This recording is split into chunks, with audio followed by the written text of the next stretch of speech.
Yo, what up? It's Chonny, and this is Draw My Life. So January 18th marked the birth of a god, a new baby No, not really. I was actually a fat, ugly baby. Apparently my mum loved eating KFC when she was pregnant, so that's probably why I'm fat now. Thanks a lot, mum. My mum was gonna name me Joan, like Joan of Arc, but the nurse said that was a woman's name. I'm a boy, mum. I also found out my dad was watching soccer during my birth. At home! Thanks a lot, Dad. My dad is the definition of an Asian father.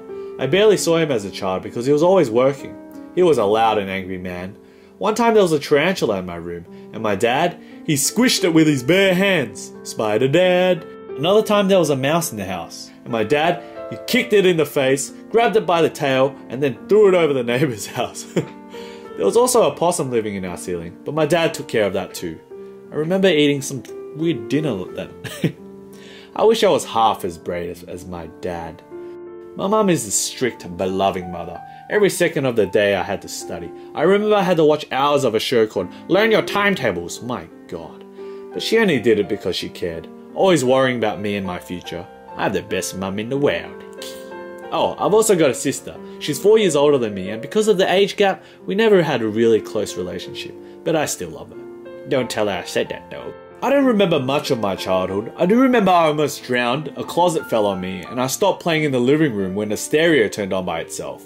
I also remember trying to eat really fast like my dad does, but I got a bone lodged in my throat, and I had to go to the hospital. It's all really faint though. During primary school, I was alright. I had a lot of friends, and I was a bit of a bully. I met this new kid in school and I stole his popcorn, and he retaliated by fly kicking me in the face. The next day, we became best friends. I wish life was simple like those days.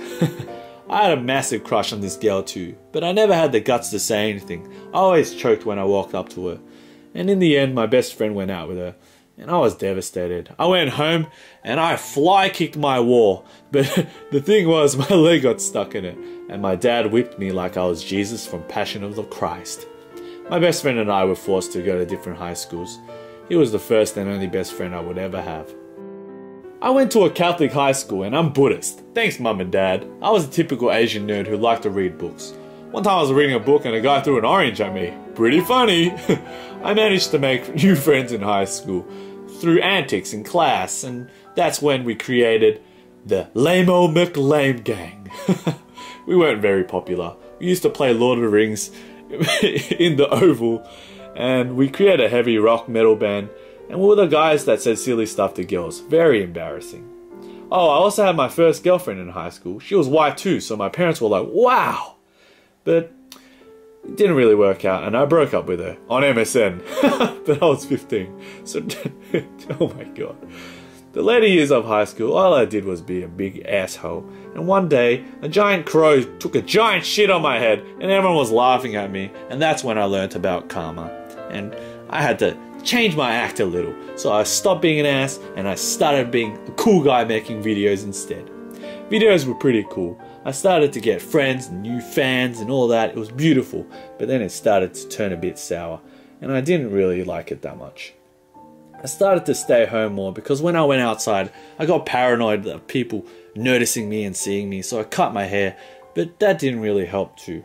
A lot of people started to harass me on the streets, saying, "Oh, you think you're better than me," but you know, I didn't really pay attention. I felt like I had no more personal space and I was suffocating a bit, and I didn't know if I made the right decision with YouTube.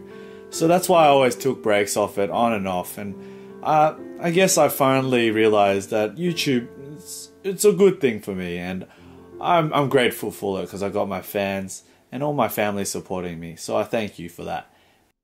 I love you! I'm not good with last words.